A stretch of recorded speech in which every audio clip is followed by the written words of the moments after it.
Guys, welcome back to our channel. I am Utkarsha. तो आज मैं आपके लिए एक पायलट प्रोजेक्ट की तरह यहाँ पे स्टार्ट कर रही हूँ कुछ करंट अफेयर्स के टॉपिक। तो मैं यहाँ पे सब कुछ करंट अफेयर्स में पढ़ाने वाली हूँ जो भी 1 से लेके 15 तक न्यूज़ में रहा। और ये मेरा एक पायलट प्रोजेक्ट की तरह है। अगर आपको ये तरीका मेरा पसंद आएगा करंट अफेयर्स पढ़ाने का तरीका, तभी मैं इसको आगे कंटिन्यू करूँगी, otherwise I will discontinue this. और इसके 3 पार्ट्स होंगे। पहले आपको जो होगा 1 से लेके 15 तक बाय मंथली होंगे, मतलब 1 से लेके 15 तक, 15 से लेके 30 तक। Then I will make a compilation for the whole month. तो वो मंथ के लास्ट में आएगा, मतलब नेक्स्ट मंथ के स्टार्टिंग फर्स्ट संडे तक जो होगा वो मंथली कंपाइलेशन भी आ जाएगा। तो let's get started with current affairs from 1 to 15 मार्च। सो पहला करंट अफेयर हमारा यहाँ पे क्या आ रहा है कि हमें बताना है official partner for IPL 2022 governed by the board of control for cricket, मतलब बीसीसीआई के द्वारा ऑफिशियल पार्टनर किसको बनाया गया इस बार आईपीएल 2022 के लिए। तो इसका राइट आंसर है रुपए कार्ड को बनाया गया है।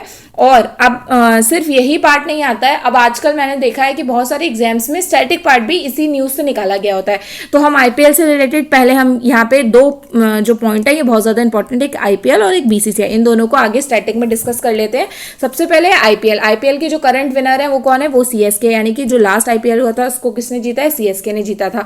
और अब इसमें कुल मिला के कितनी टीम्स हो गई हैं, 10 टीम्स। इससे पहले जो थी वो 8 थी और 2 और अब जुड़ गई हैं। कौन सी जुड़ गई है, एक लखनऊ की टीम जुड़ी है और एक जुड़ी है अहमदाबाद की टीम यानी कि गुजरात टाइटंस, और एक हमारी लखनऊ की टीम है। आगे चलते हैं। फिर हमारे पिछले बार का जो टूर्नामेंट हुआ था उसमें प्लेयर ऑफ द टूर्नामेंट कौन रहे थे, हर्षल पटेल, ठीक है, जो कि आरसीबी से खेलते। ऑरेंज कैप विनर जो हमारे थे वो थे ऋतुराज गायकवाड़।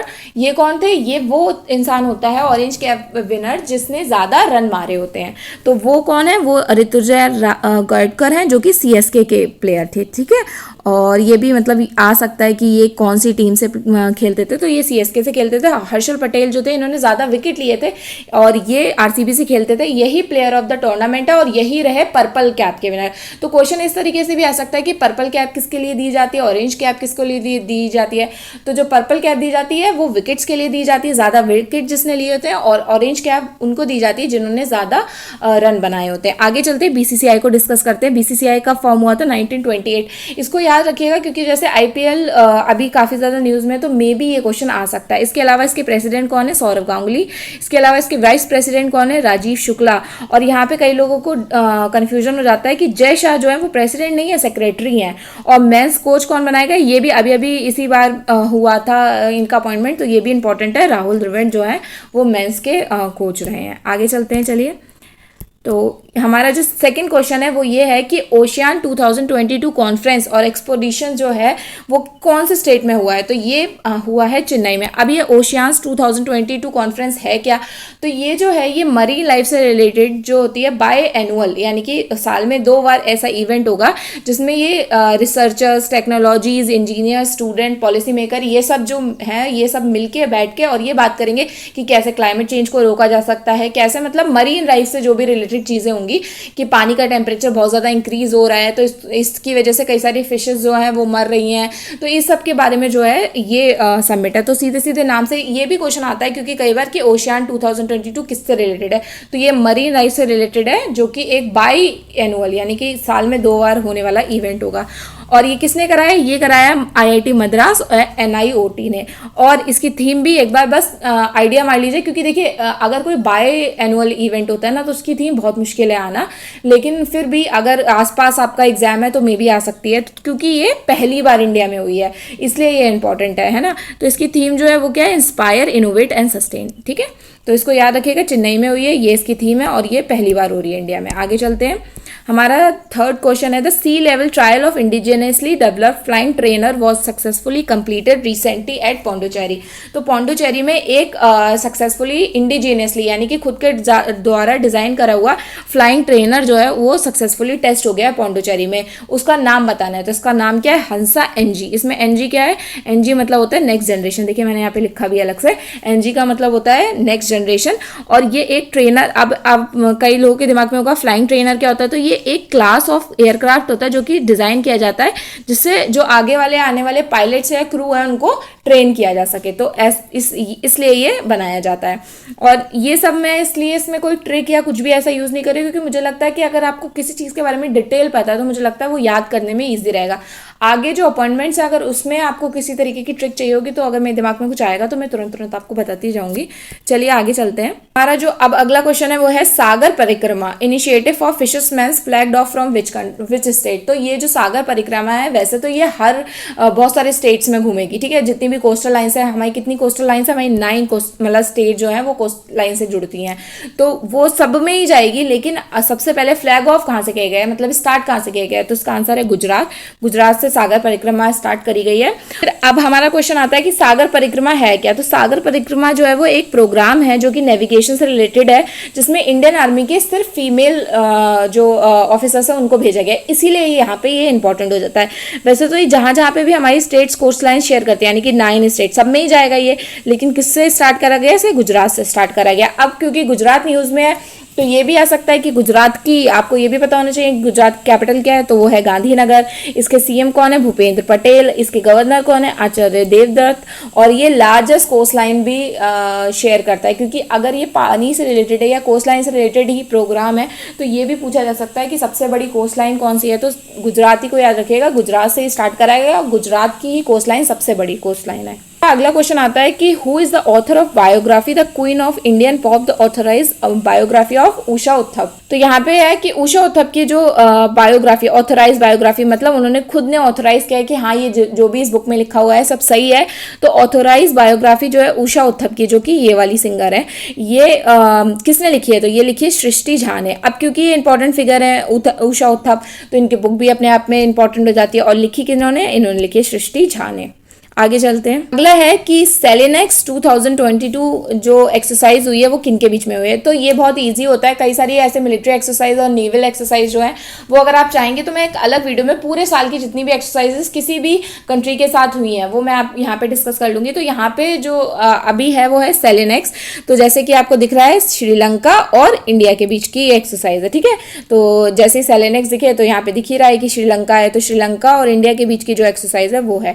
ये हुई कहाँ पे, तो ये विशाखापट्टनम में हुई है। तो क्या हमारी इंडिया की और श्रीलंका की एक ही एक्सरसाइज होती है, तो ऐसा नहीं है, साल में एक और एक्सरसाइज होगी जो कि क्या कहलाती है, मित्र शक्ति। तो मित्र शक्ति और सेलेनेक्स ये दोनों एक्सरसाइज श्रीलंका के साथ इंडिया की होती हैं। आगे चलते हैं, आगे चलते हैं। नेक्स्ट क्वेश्चन है हमारा, पुणे मेट्रो रेल प्रोजेक्ट जो है वो किसने इनॉग्रेट किया है। तो ये इनॉग्रेट किया है पीएम नरेंद्र मोदी जी ने। अब ये इंपॉर्टेंट क्यों है, ऐसे तो बहुत जगह मेट्रो है, तो ये इंपॉर्टेंट यहाँ पे हो जाता है कि एक इंडिजिनियसली डेवलप्ड जो गवर्नमेंट ऑफ इंडिया की मेक इन इंडिया पॉलिसी है, इसके अंदर में डेवलप किया गया। और इसकी जो बॉडी होगी, जो कोचेज होंगे ना, उनकी बॉडी जो होगी वो एल्यूमिनियम की होगी। ये भी याद रखिएगा, ये भी पूछा जा सकता है कि पुणे की जो कोचेज बन रहे हैं उसका कौन से मेटल का यूज हो रहा है, तो उसमें एल्यूमिनियम का यूज हो रहा है। और ये मेक इन इंडिया के तहत इंडिजिनियसली, मतलब इंडिया के अंदर ही डेवलप होने वाली मेट्रो के कोचेज होंगे। तो अब चलेंगे हम लोग हमारे नेक्स्ट क्वेश्चन पे। जो नेक्स्ट क्वेश्चन है हमारा वो क्या है कि इंडिया का लार्जेस्ट रिक्लाइनिंग स्टैचू बताना है लॉर्ड बुद्धा का, जो कि बना है किसी पिलग्रिम साइट्स पे। तो ये कहाँ पे बना है, ये बोध गया बिहार में बना है। तो आपको इजी रहेगा ये याद रखना भी कि बिहार में जो बोध गया है वहाँ पे ही बुद्धा ने अपना जो अटेन किया था एनलाइटमेंट, वो वहाँ पे किया था। तो वहीं पे इनका स्टैचू बना है। रिक्लाइनिंग मतलब लेटा हुआ, सबसे बड़ा लेटा हुआ स्टैचू जो इंडिया का है वो कहाँ पे हो गया, बोध गया बिहार में हुआ है। और ये कितना बड़ा है, 100 फीट लॉन्ग है और 30 फीट हाई है। आगे चलते हैं। हमारा जो नेक्स्ट क्वेश्चन है वो है कि who is the author of on board test trial Trump my year in BCCI. Of course ही बात है, ये तो आपको इस बुक के नाम से ही लग रहा होगा कि बीसीसीआई का कोई इंपॉर्टेंट इंसान है जो बीसीसीआई के अंदर है। तो ये कोई क्रिकेटर नहीं है, ये है रत्नाकर शेट्टी, जो कि कौन है, फॉर्मल एडमिनिस्ट्रेटर हैं इसके बीसीसीआई के, मतलब पहले रह चुके एडमिनिस्ट्रेटर थे बीसीसीआई के। उन्होंने अपने एक्सपीरियंस के बारे में बुक में लिखा है कि test trial Trump my year in BCCI. अब बीसीसीआई देखिए बहुत बार न्यूज़ में आ रहा है, तो बीसीसीआई इंपॉर्टेंट हो जाता है ना। तो इसका फाउंडिंग ईयर क्या है, 1928। सौरभ गांगुली इसके president, vice president Rajeev Shukla, secretary Jay Shah, Amit Shah के बेटे, और मेंस कोच कौन है, राहुल द्रविड़। इन सबको याद रखिएगा।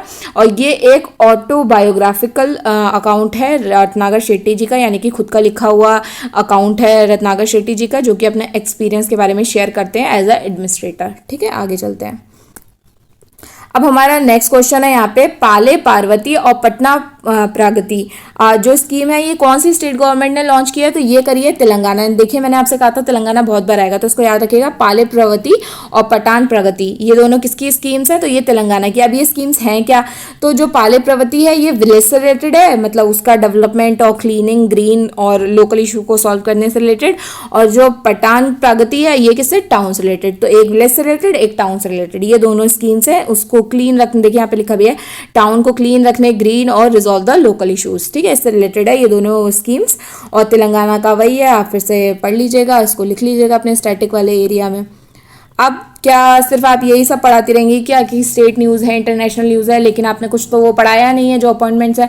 तो यहाँ पे मैंने अपॉइंटमेंट्स के लिए सेक्शन अलग रखा हुआ है, ठीक है। तो अब अपॉइंटमेंट पे चलते हैं, चलिए।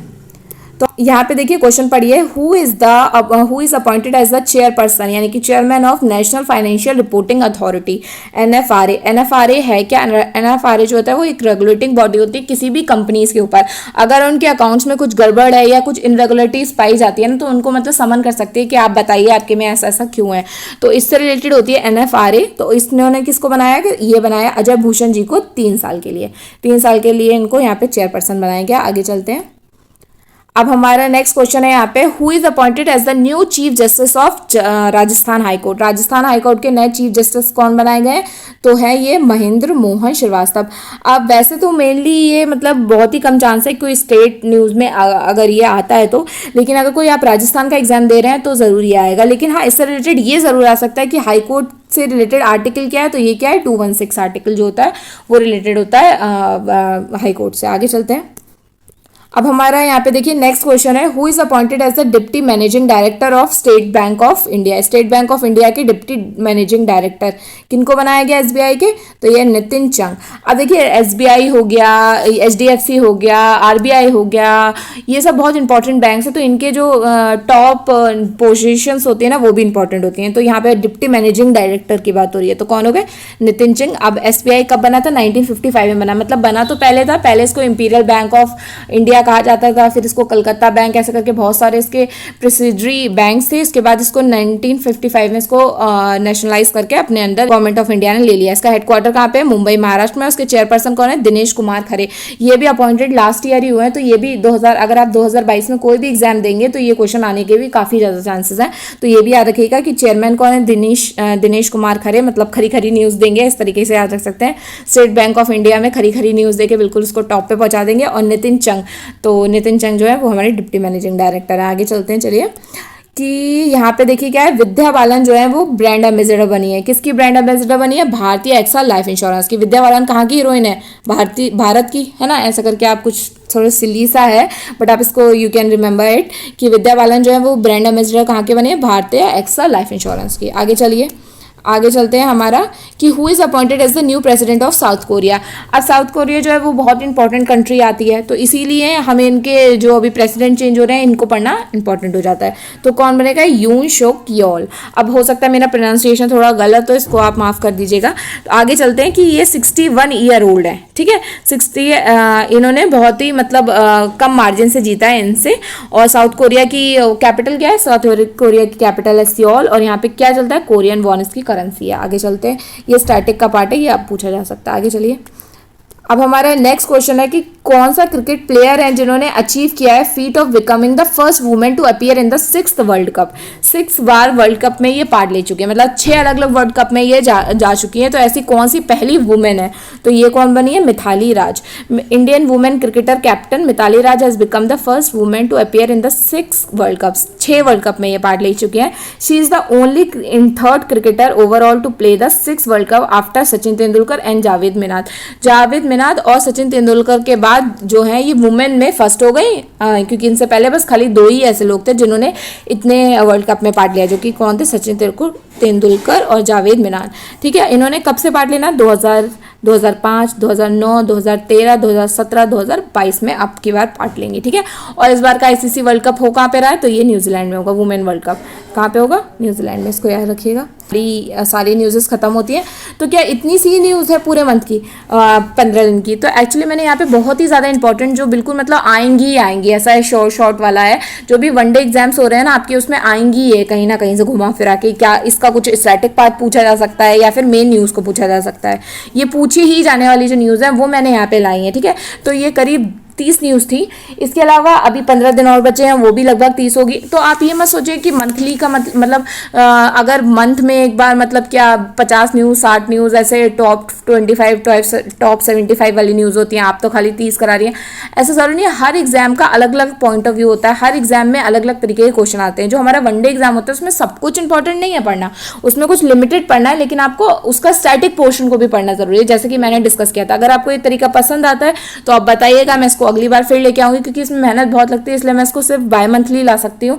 अगर मेरी टीम थोड़ी बड़ी हो जाएगी, अगर आप ज़्यादा सब्सक्राइबर्स देते हैं, तो definitely I will bring daily current affairs on this topic only.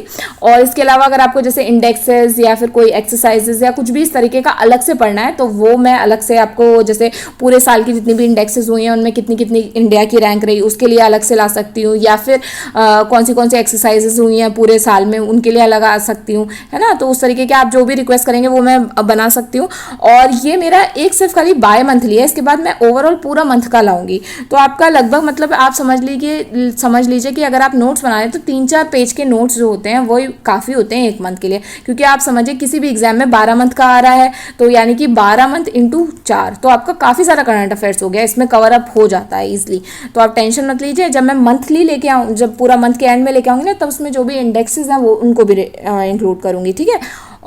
फिर इसी तरीके की और फिर इसी तरीके के और करंट अफेयर्स के साथ मैं आपको फिर से मिलूंगी 15 दिन बाद। और इसके बीच में मैं सोच रही हूँ एक इंडेक्सेस वाला जो है वीडियो लेके आऊँगी, और अगर कोई स्टैटिक पोर्शन बहुत ज़्यादा ही न्यूज़ में रह रहा है तो मैं उसके लिए अलग से लेके आऊँगी। तो चलिए फिर से मिलेंगे इसी तरीके की और करंट अफेयर्स के साथ। आप मुझे बताइएगा कि आपको कैसा लगा ये करंट अफेयर्स पढ़ने का तरीका। Okay bye.